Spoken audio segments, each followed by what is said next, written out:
Hi everyone. I'm sorry, I have to improve on Romanian. I didn't understand a single word. I hope you understand me.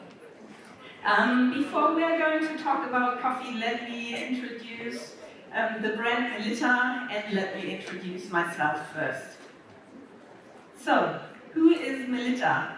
Melita is the #1 coffee brand in Germany based upon sales volume, and we are also present in 15 other European countries, for example in Romania. Our company was founded in 1908, a long time ago, and it was founded by a woman called Melita Benz. And back then, in 1908, she invented and patented the first coffee filter. So this is our heritage. Melita Benz was always eager to find ways to improve coffee indulgence. And that is why we are here, that is why I am here, improving coffee indulgence. So who am I? I'm Nicole Böhmke. I'm a coffee expert since I'm with Melita for 21 years now. And in these 2 decades, I've learned a lot about coffee. I've visited some countries of origin, and I'm a certified coffeeologist, and I give coffee trainings. I like to share my knowledge on coffee. And sensory is my hobby, kind of my hobby. So I took part in the German Cup Tasting Championship in 2025, and I reached semi-finals. I hope next year it will be the finals. And I'm a coffee enthusiast. So let's start with our topic. My goal today is to enhance your personal coffee experience by sharing some knowledge, and knowledge definitely helps to improve. Let's start with the first topic, which is not diving too deep. We're having a look at Arabica versus Robusta. What is the main difference between those 2 bean types I'm sure you've all heard about? So, Arabica and Robusta, let's look first at the caffeine content. And what you see here is Arabica contains 0.8 to 1.5% caffeine. Robusta contains 1.7 to 3.5%. This means Robusta has double the caffeine than Arabica. It will wake you up a lot faster than Arabica can. But the thing about caffeine is that it is bitter. So when you choose Robusta to wake up faster, your coffee will always be a little bit more bitter than the Arabica one. The second interesting fact is the fat content. Arabica contains 15 to 18% fat. Robusta only contains 8 to 9%, and the fat enhances flavor. So Arabica is much more flavorful than Robusta. So this is your first decision. If you want aromatics, go for Arabica. If you want more power in your coffee, then adding a little Robusta will help a lot. The second topic is the roast level. So when you know about this, you can decide.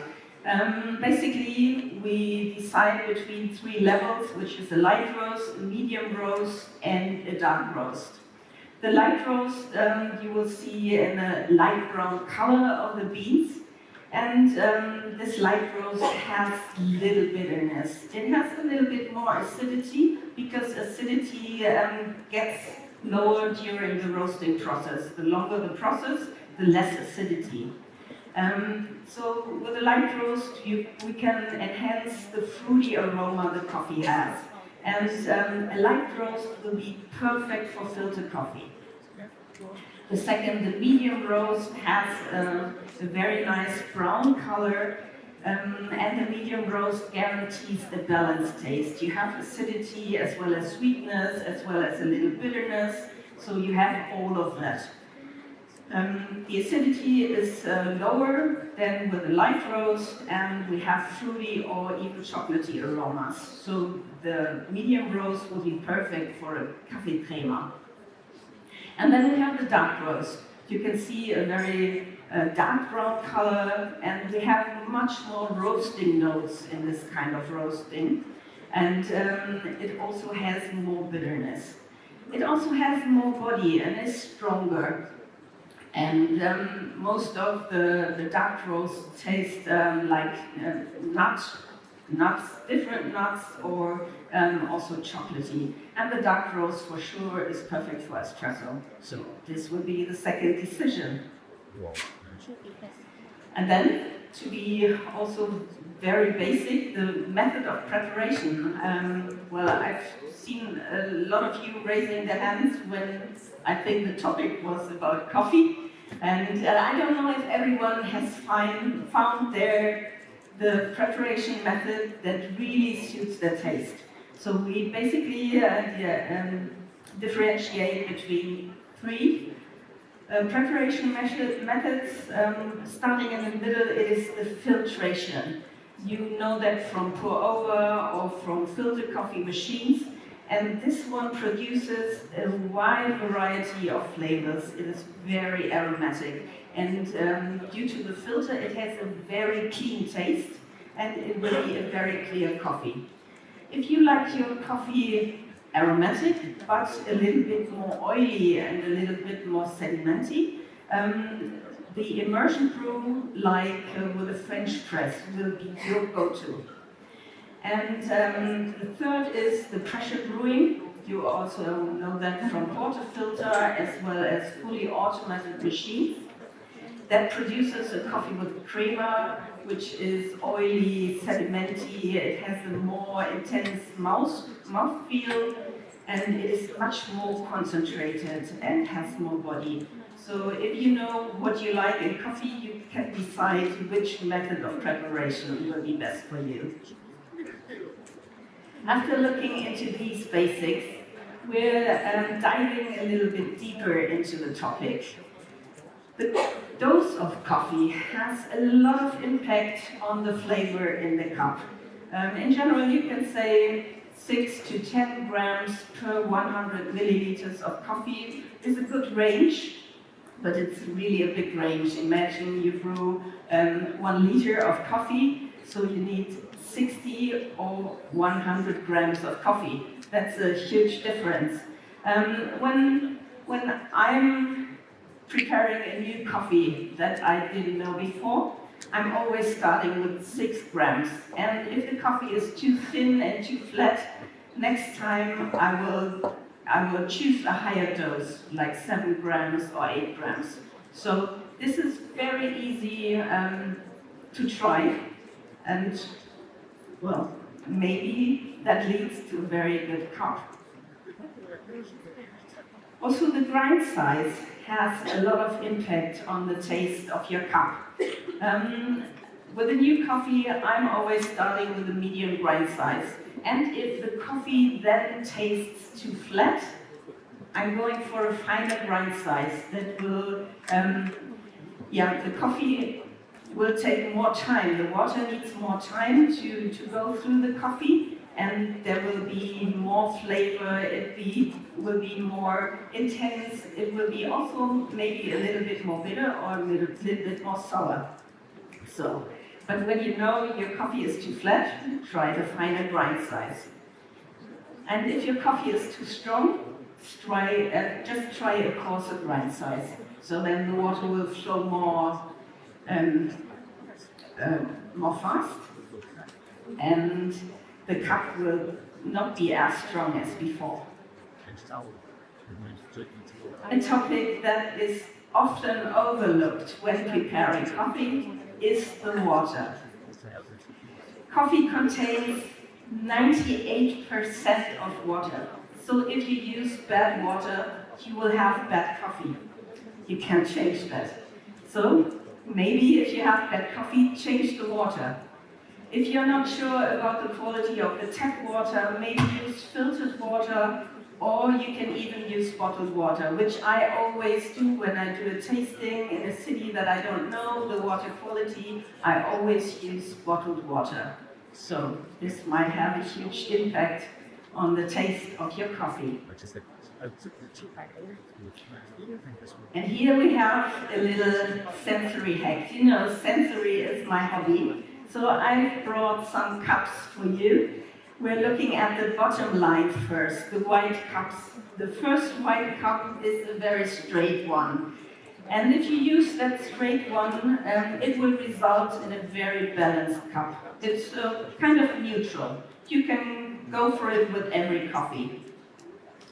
If you have a more flavorful coffee, the white cup in the middle would be very good. This cone shape lets the aromas develop, and well, you can taste from the first sip the full aroma of your coffee, but the aroma will vanish fast. So drink your coffee fast, or you can't indulge it with a very last sip. The third white cup is this tulip shape, and it traps the aroma, so you will have the full aroma with every sip up to the last sip. So this is for the shape of the cup.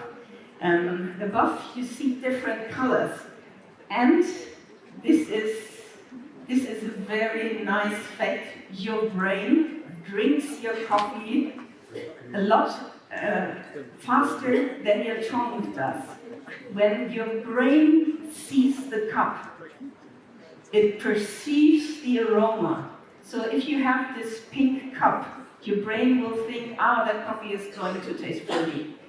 And if it tastes fruity, it will have berry notes. So you can't fool your brain. If you use this pink cup, you will taste the fruity coffee. The yellow cup will go for a more acidic aroma with citric notes. And if you use the dark cup, you will perceive your coffee smoother and with much more intensity. So this is another hack for you to try.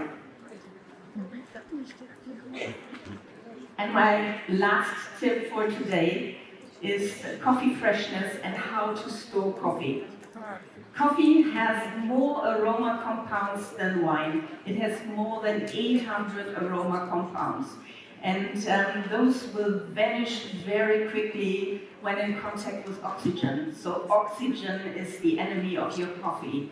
So if you want to store your coffee in a container, use an airtight container, which really doesn't let oxygen get into the box. And put the whole package of coffee in it. Don't fill the beans in the container, because when every bean gets in contact with oxygen, the aroma will vanish before you have the chance to prepare the coffee. So let's sum it up. We have 3 rules for better coffee. Choose well. Bean and roast must match your taste and your preparation method. Control what you can. Your dose, your grind, your water. Small changes get you big wins. And protect the aroma of the coffee. Use fresh beans, store them in a good place, and use the right cup. So tomorrow morning, just change one thing in your coffee, and always only change one thing at a time. And your coffee will tell you if this was the right change. And don't give up until the coffee not only wakes you up, but makes you smile. Thank you.